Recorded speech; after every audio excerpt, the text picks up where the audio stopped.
우리가 지금 히브리서를 읽고 있는데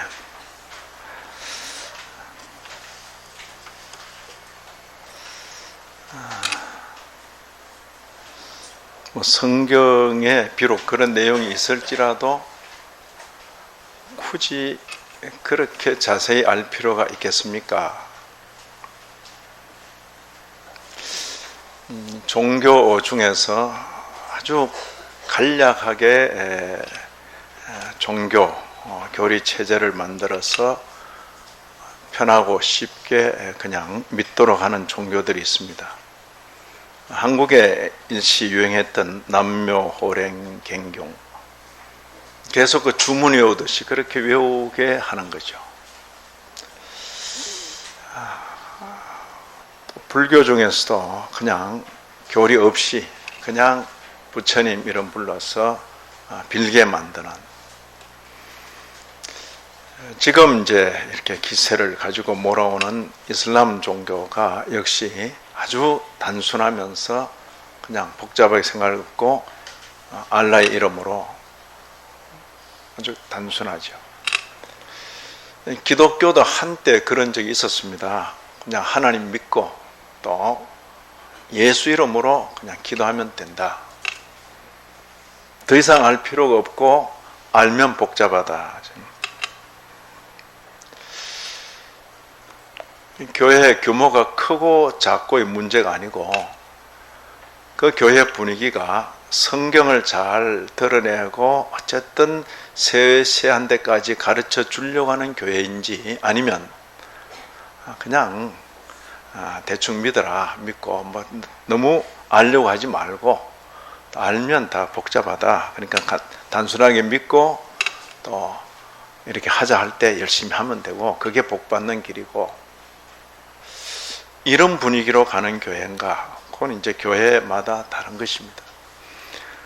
그리고 오늘날은 공공연하게 또 시내 큰 교회 목사님인데 아주 규모가 있는 신학대학원생들이죠. 현재 전도사님들이고 이제 곧 강도사 거쳐서 목사 될 사람들에게 목회를 어떻게 하면 당신처럼 그렇게 규모 있게 할 수 있습니까?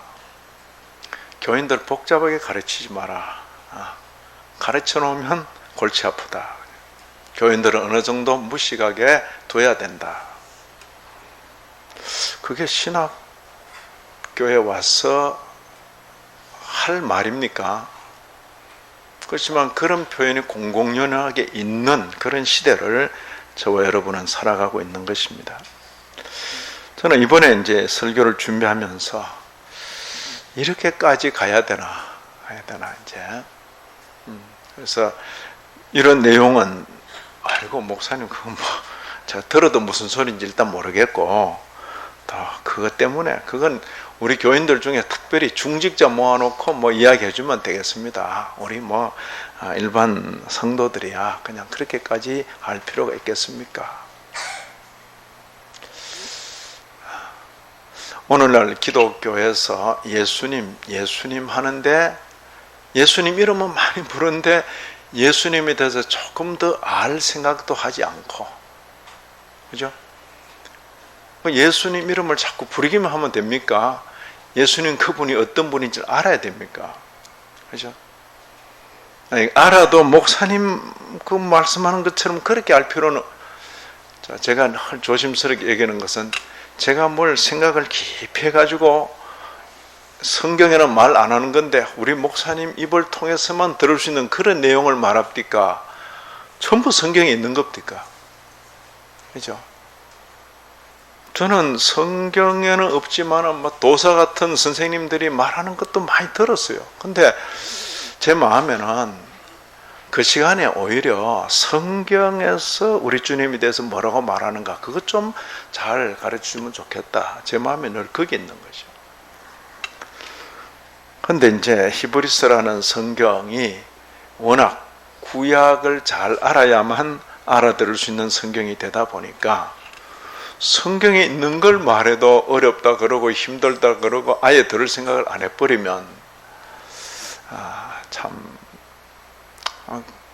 거시기하다, 그냥 그렇게 생각하는 겁니다. 그래서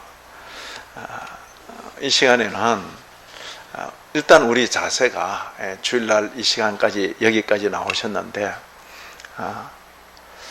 예수님에 대해서 조금 더 알고 싶다. 예수님 우리가 예수님 이름을 부르고 예수 믿는다는데 예수님에 대해서 조금 더 알고 싶다, 그 마음이. 그리고 김성복 목사가 막 사색해서 연구해서 가르치는 그 예수님 말고 성경대로, 적어도 히브리서에서 말하는 성경대로 그 예수님을 조금 더 소개받고 싶다, 그 정도 마음을 가지고 이제 임하시라, 그런 말씀을 제가 당부를 드리는 겁니다. 되겠습니까? 예. 자, 왜 이런 표현을 쓰는가? 오늘 제목이 뭐죠? 멜기세덱의 반차를 따르는 제사장. 어릴 때는 뭐 반차가 반찬인 줄도 알고 왜냐하면 표현 자체가 낯으니까, 그죠? 초등학생한테 멜기세덱의 반찬 이렇게 생각되는 거죠. 근데 나중에 보니까 서열, 계보 이런 뜻이죠. 자, 여기 17절을 보면 내가 영원히 멜기세덱의 반차를 따르는 제사장이라 하였도다. 낯선 이름 멜기세덱, 그리고 그 낯선 단어 반차, 그 서열, 그 계보, 그런 의미죠. 왜 이런 표현을 쓰는가? 제가 첫째 던진 질문은 그겁니다. 제사장이라면 당연히 이스라엘 12지파 중에 어느 지파? 레위 지파 중. 레위 지파라고 다 제사장이 아니죠. 레위 지파 중에 누구? 아론의 후손들이 이어가는 직분이에요. 그런데 하나님께서 그렇게 딱 주신 거죠, 아론의 후손. 근데 정작 예수님은 레위 지파도 아니다. 아니죠. 아론의 후손 아니죠. 그렇기 때문에 뭔가 지금 설명이 필요한 겁니다. 그래서 레위 지파도 아니시면서 아론의 직계도 아니시면서 제사장으로 불리우는 이 예수님에 대해서 설명하기 위해서 멜기세덱의 반차를 따르는, 이 반차 몇 번 들어도 낯설잖아요. 멜기세덱의 이 계보를 따르는 그런 제사장, 이 정도로. 자, 그러면 멜기세덱의 반차가 뭔가? 이것도 이제 묻게 되는 것입니다. 멜기세덱의 반차. 성경 중에서 비유될 만한 그런 경우를 찾다 보니까 멜기세덱을 딱 본 거예요. 본 것입니다. 그죠? 예수님을 제사장이라고 소개할 때 굳이 성경적인 모형을 찾자면 누구에게서? 멜기세덱에게서 찾을 수 있다, 그런 뜻이에요. 자, 멜기세덱 어디에 나오는 인물입니까? 성경 중에서도 첫째 권, 창세기 그 앞부분이 14장, 창세기 전체 50장인데 앞부분에 나오는 그 인물이란 말이에요. 멜기세덱과 만났고 스토리가 있는 인물이 누구죠? 야곱이 아니에요. 이삭도 아니고 믿음의 조상이라는 아브라함이에요. 그러니까 아주 구약 역사에서도 초기에 일어난 그 사건을 계기로 지금 이 표현을 쓰는 거예요. 근데 마침 멜기세덱과 관해서 언급된 걸 보니까 아브라함을 만나서 아브라함을 축복하고 아브라함이 전쟁에서 이겨서 가진 전리품 중에서 11조를 받고, 자, 축복을 하고 축복받는다 할 때 누가 더 존귀한 자다? 축복하는 자가 존귀한 자다 그랬어요. 나중 역사를 보면 파라오 왕이 있는데 요셉 당시에 애굽의 왕 파라오잖아요. 그런데 바로를 향해서 축복하는 자는 누굽니까? 요셉의 아버지 야곱이라고. 야곱, 그죠? 어떤 영적 주도권이 그에게 있다는 것을 보여주는 거죠. 지금 아브라함을 만났는데 보통 생각에는 아브라함 지금 전쟁에서 승리해서 돌아오는데 웬만한 제사장 같으면 아브라함 앞에 머리를 숙이고, 그죠? 믿음의 조상이시여 어떻게 귀한 일을 하셨나이까? 그럴 것 같은데, 그죠? 그게 아니라 아브라함이 그로부터 축복을 받고 아브라함이 전리품 중에서 10분의 1을 드리더라. 그죠? 누가 더 존귀한 자냐 할 때 이런 한 단적인 예를 보면서 지금 멜기세덱 멜기세덱을 부각하는 겁니다. 창세기는 굉장히 간단하게 멜기세덱 이야기되어 있어요. 자, 멜기세덱을 말하면서 대개 구약 인물들은 어떤 인물을 탁 말할 때 계보를 쫙 말해요. 그 아버지. 그죠? 근데 멜기세덱은 그런 기록이 없죠. 아무 기록도 없이 탁 나왔다가 그 다음에 이 멜기세덱은 아브라함으로부터 받은 그 전리품 가지고 늦게까지 잘 살았단다. 뭐 그런 게 있어요? 없어요. 그 딱 나오고 축복하고 받고는 딱 끝나버리는 거예요. 더 이상 언급이 없는 것이죠. 그럴 때 이 성경을 이해하는 이 분이 히브리서를 기록한 이 사도는 참 예수님과 관련해서 그 독특한 제사장 직분을 설명하는데 이보다 더 좋은 비유가 없다 이거죠. 예수님을 설명하면서 멜기세덱을 예로 든 것입니다. 그죠? 자, 그러면 누가 원형이고 누가 모형입니까? 관계에 있어서 멜기세덱, 자, 시대로 봐서는 멜기세덱이 예수님을 닮은 겁니까? 예수님이 멜기세덱 닮은 겁니까? 그죠? 예수님 탁 등장하는 모습이 뭐 족보도 그렇고, 그죠? 자, 시대로 봐서는 멜기세덱이 먼저고 예수님 나주니까 예수님을 보면서 멜기세덱 닮았구나 이렇게 여길 수 있습니다. 그러나 실제로 원형은 누구신가요? 누가 원형이고 누가 모형이죠? 그죠? 그러니까 그 원형은 이미 있는 것이고, 그리고 멜기세덱이란 역사적인 한 인물은 단지 장차 오실 그분을 보여주는 모형에 불과한 거예요. 모형. 그리고 그걸 예표라 이렇게 표현하는 것입니다. 자, 기가 막히게 잘 알아들으세요. 여기 보시면 아버지도 없고 어머니도 없고 족보도 없고 시작한 날도 없고 생명의 끝도 없어서 누가 닮았다? 하나님의 아들과 닮았다. 그래서 항상 제사장으로 있다. 그래서 자, 실제로 멜기세덱이라는 그 인물 아버지 없을까요? 어머니도 없을까요? 있지요. 있는데 성경의 기록에서는 아버지, 어머니, 족보 아무 언급 없으니까 바로 이 경우를 하나의 좋은 예표로 삼은 것이에요. 자, 그런데 멜기세덱과 관련된 그 이름들이 기가 막히게 우리 주님을 이렇게 드러내는 데 도움이 된다. 그런 멜기세덱이라는 그 이름 자체가 아직도 세덱인 줄 알고 있는 분이세요. 왜 제가 이런 말씀을 뭔가 좀 막 이렇게 전혀 엉뚱한 이런 건 제가 어릴 때 그렇게 생각된 거예요. 멜기세덱 참 그죠? 보통 우리 누님들이나 이렇게 젊은 누님들 결혼하면 무슨 세덱 이렇게 부르잖아요. 서울댁, 뭐 춘천댁, 그리고 여기도 보니까 철원댁도 있고 원주댁도 있고 그런데 멜기세덱 그냥 세덱 그러니까 멜기 뭐 어딘지 모르지만 하여튼 멜기세덱으로는 여기.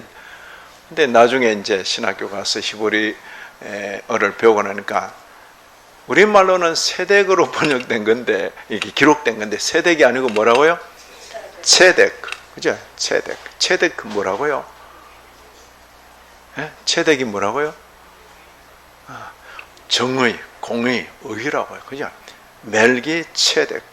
멜렉이라는 단어인데 멜렉은 왕이에요. 왕. 의의 왕이에요. 멜기체덱. 체덱이에요. 체덱. 그러니까 이게 우리말로 이렇게 기록하는 그 발음이 오히려 멜기체덱하지. 근데 멜기세덱 해놓으니까 자꾸 세덱인 줄 알아. 그죠? 멜기체덱. 체덱은 의라, 공의라 이런 뜻이에요. 의의 왕, 공의의 왕이죠. 근데 이분이 어디의 왕이라고요? 살렘의 왕이라 그랬어요. 예루살렘 왕이라 그랬어요. 살렘 왕. 살렘 왕이니까 살렘이란 뜻이 뭡니까? 샬롬, 평강, 평화예요. 평화. 이 멜기세덱은 한편으로 의의 왕이고 한편으로 평강의 왕이라. 그건 우리 주님을 드러내기에, 주님의 그 품성을 드러내기에 어때요? 안 맞다, 굉장히 합당하다. 기가 막히죠. 그러니까 이 멜기체덱을 이렇게 모형으로 그렇게 가져온 것입니다. 믿음의 조상 아브라함에게서 11조를 받고 아브라함에게 복을 빈 분이죠. 한 번 더 언급하는 겁니다. 낮은 자가 높은 자에게서 축복을 받는다. 그래서 이스라엘로부터 10분의 1을 받는 레위조차도, 이게 참 재밌는 표현이에요. 아브라함이 지금 멜기체덱에게 이렇게 11조를 드렸다면 후대에 보면 이스라엘로부터 11조 받는 지파가 누구죠? 레위 지파. 그죠? 근데 지금 아브라함이 멜기체덱에게 11조를 드릴 때 레위는 있었다 없었다? 아직 없지요. 출생도 안 했어요. 그죠?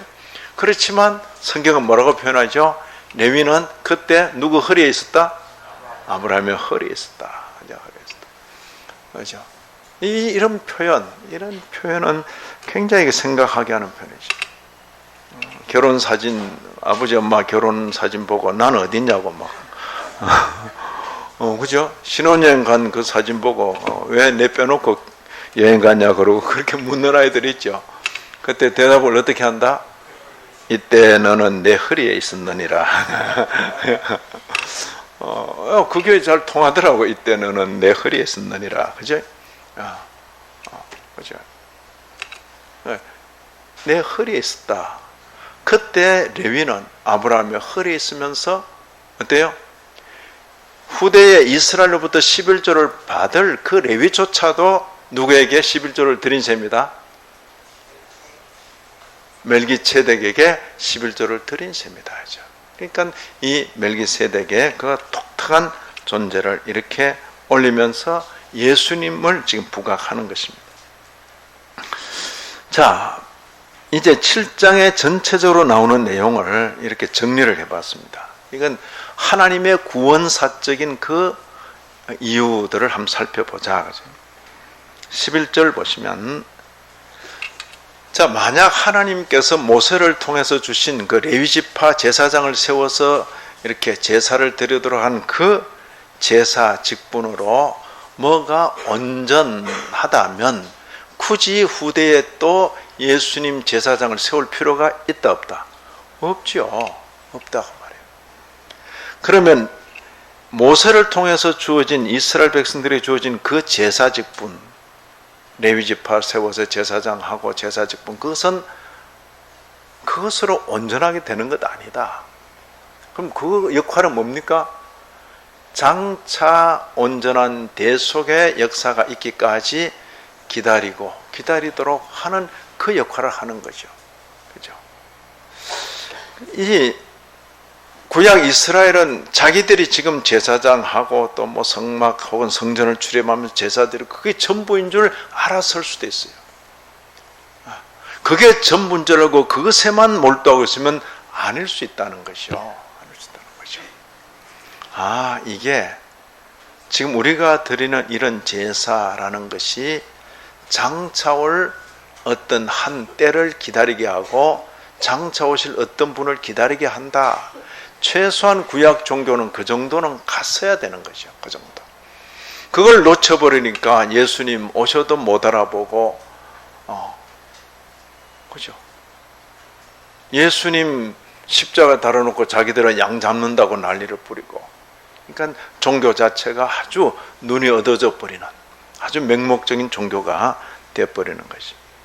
자, 레위 계통의 제사 직분으로는 온전함을 얻을 수 있다 없다? 없다 그래.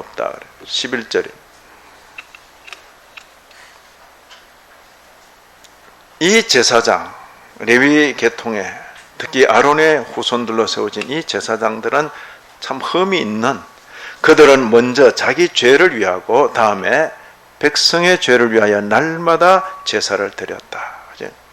자기 죄도 그리고 백성의 죄도 날마다 반복이죠. 반복입니다. 율법은 약점을 가진 사람들을 제사장으로 세웠다. 부족함이 있지만은 그래도 하나님을 섬기는 일에 그 사람들을 서도록 허락을 하신 경우죠. 그런데 이런 제사 직분이 역사의 한 시점에서 바뀌게 된다 하는 것을 말씀하는 겁니다. 그래서 율법도 반드시 바꾸어진다. 한 번 선포된 율법이라고 그게 계속 가는 것 아니다. 바뀌게 된다. 이런 표현은 굉장히 조심스럽죠. 하나님의 말씀인데, 우리가 지난 주간 동안에 새벽에 말씀 읽기 따라오는 분들은 아마 들은 적이 있을 겁니다. 새벽에. 그죠?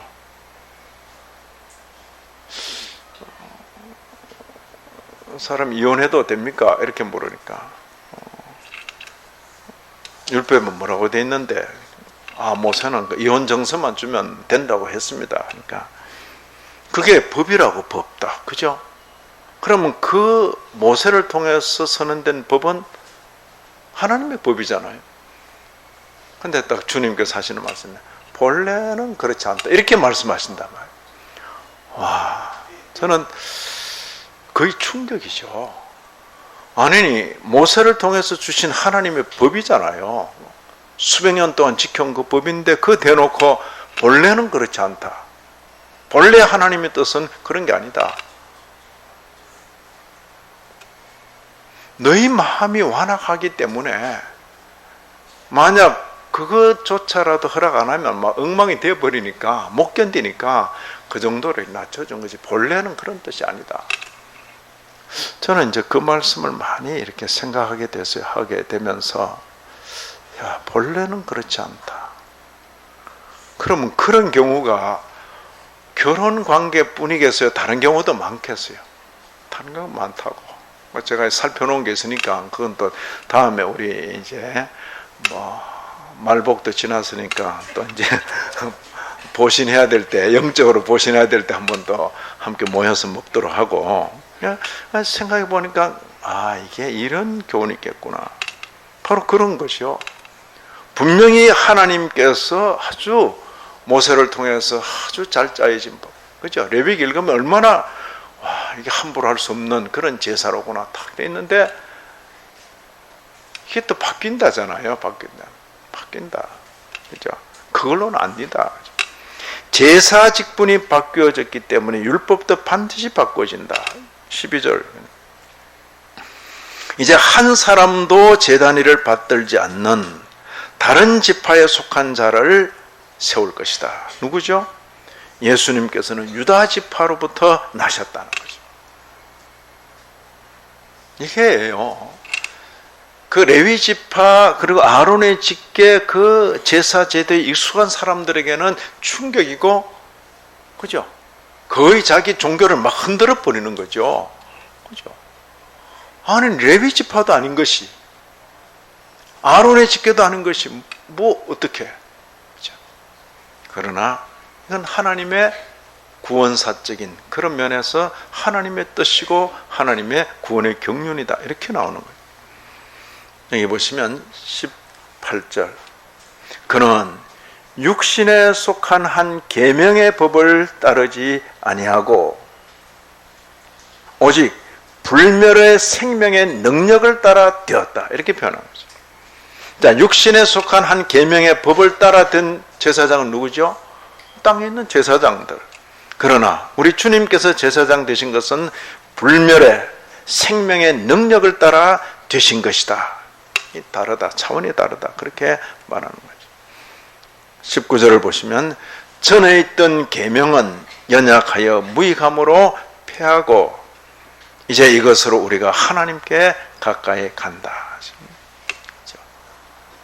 그래서 구약을 붙들고 구약이 영원할 것으로 여기고 크게 문자에 매여 있으면 이런 경륜의 시대가 달라지는 데를 못 따라가는 거죠. 못 따라가는 것입니다.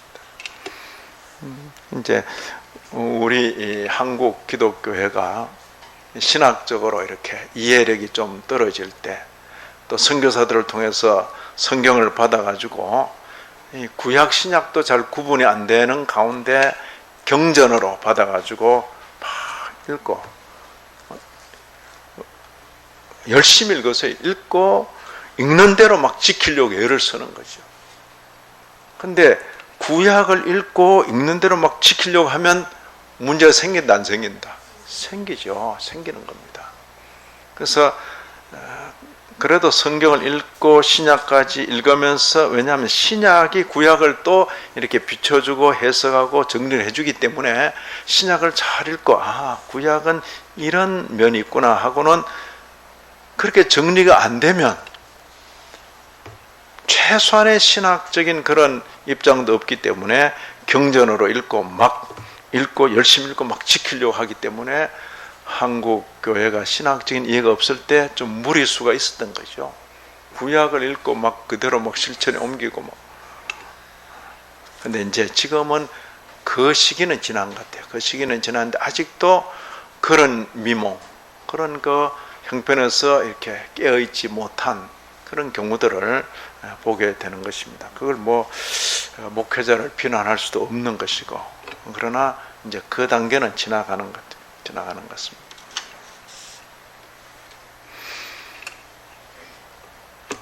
우리 주님께서, 예수께서 대제사장 되신 것은 맹세로 되셨다. 누구의 맹세입니까? 하나님의 맹세. 20절 보시면 맹세 없이 된 것이 아니니, 예수는 자기에게 말씀하신 이 누구죠? 하나님 아버지로 말미암아 맹세로 되신 것이다. 이는 내 아들이라, 내가 오늘 너를 낳았다 하는 그 말씀이죠. 또 내가 영원히 멜기세덱의 반차를 따르는 제사장이라, 맹세지.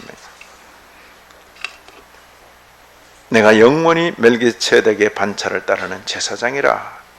자, 창세기 14장에 나오던 멜기세덱이 구약 시편 어디에 나온다? 110편에 나와요. 시편 110편에. 기가 막히죠.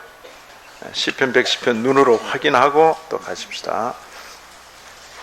목사님 전에도 봤는데요. 또 봐요. 예. 몇 번 봐도 괜찮아요. 자, 시편 110편 누구의 시로 되어 있습니까? 다윗의 시. 다윗은 선지자예요. 선지자. 왕으로만 이해할 수 없어요. 다윗은 선지자고 때로는 제사장 같은 그런 역할을 한 거죠.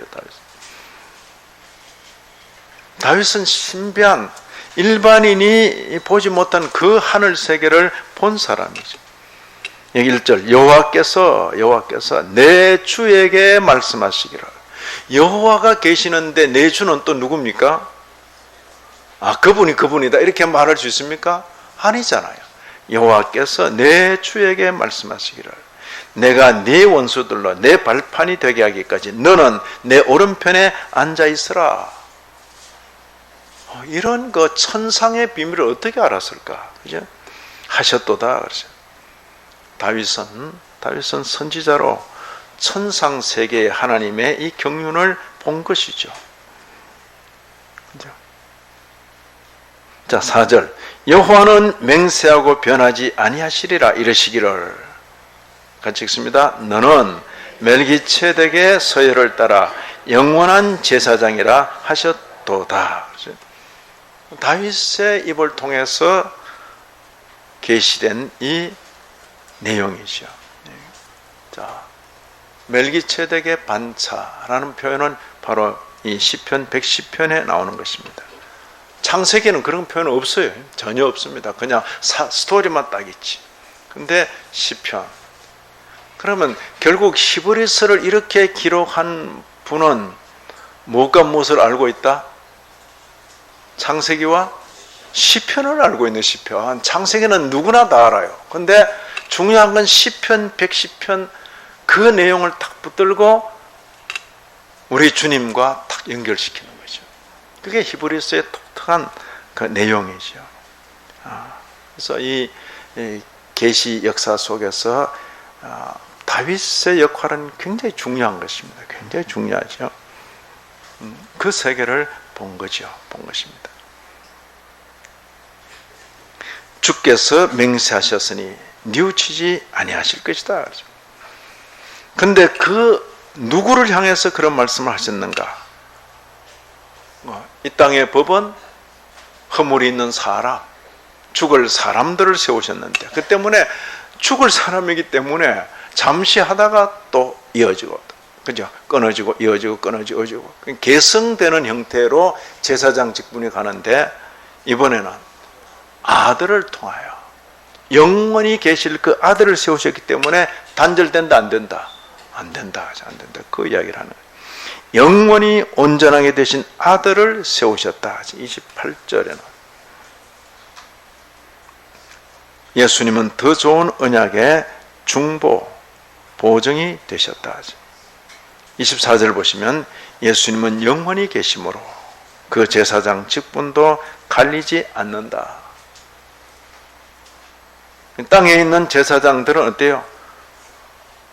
그 수완이 제한되기 때문에 제사장 되었다가 다시 옷을 입었다가 또 벗는 때가 있는 거죠. 계속 교체되면서 개성되는 형태인데 우리 주님 제사장은 어때요? 영원히 계심으로 영속적이다. 24절 예수님은 영원히 계심으로 그 제사장 직분도 갈리지 아니한다. 그가 항상 살아 계셔서 그들이 누구죠? 자신이 대신하여 죽을 그 사람들, 택자, 성도들을 위하여 간구하신다. 자기를 힘입어 하나님께 나아가는 자들을 온전히 구원하실 수 있으시다. 그렇게. 그리고 27절 보시면 단번에 자기를 들어 이루셨다. 전에 제사장들은 제사를 반복해서 드린 거예요. 반복해서 드려도 어때요? 그 제사 자체로는 아무 효력이 없다 이거죠. 그것은 기다리게 하고 바라보게 하는 역할을 하는 것이지. 예수님의 제사는 단번에 그렇죠? 자기를 힘입어 하나님께 나가는 자들을 온전히 구원하실 수 있으시다. 자, 그래도 참 주일 아침 이 시간요. 정말 주일 예배 드리려고 막 부지런히 왔는데 이 시간 딱 그 자리에 앉아 계시면요, 한 주간에 온갖 피로가 다 예, 그죠? 온갖 피로가 다. 심지어 이렇게 찬양대 앉아 계셔도 막 이렇게 몰려오는 피로는 어쩔 수 없어, 그죠? 그건 뭐 용감해서 그런 게 아니고 뭐 어쩔 수 없다고요. 어떤 때는 제가 설교 안 하면 나도 잤을 것이다. 저도 굉장히 많이 조는 사람이에요.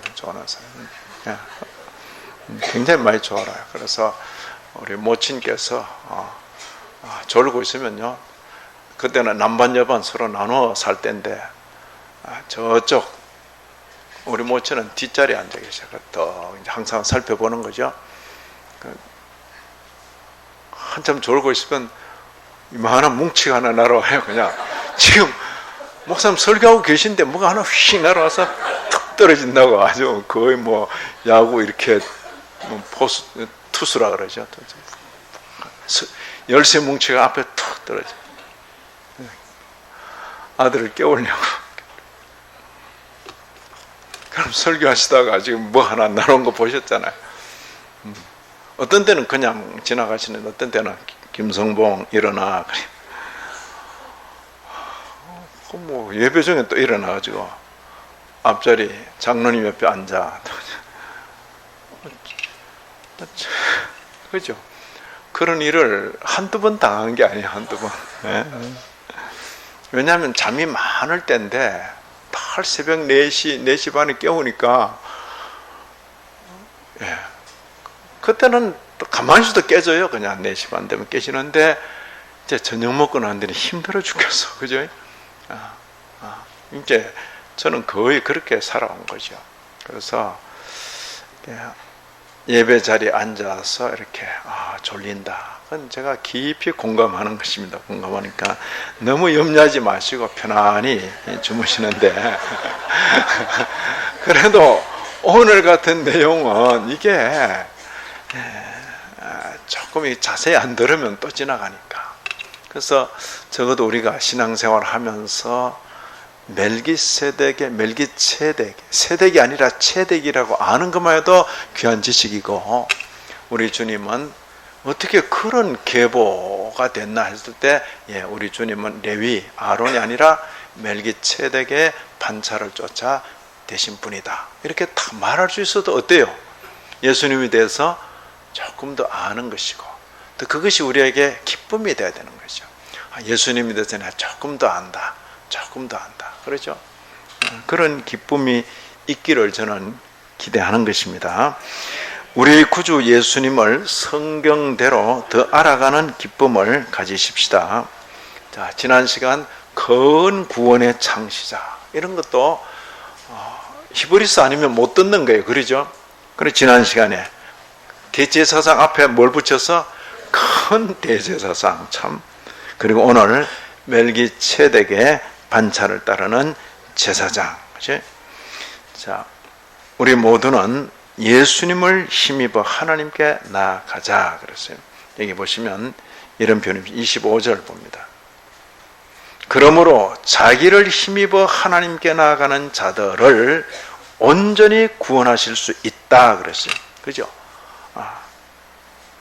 우리 주님을 힘입어 하나님께 나아가는 자들을 온전히 구원하실 수 있다고 했는데 우리 모두는 예수님을 힘입어 하나님께 나아가는 이런 은혜가 있기를 진심으로 기원합니다. 하나님 아버지, 허락하신 교훈 가슴에 담고 우리 주님 더 알아가는 그 기쁨 날마다 더 가지며 우리의 남은 날을 살게 하여 주옵소서. 예수님 이름으로 기도 올리옵나이다. 아멘.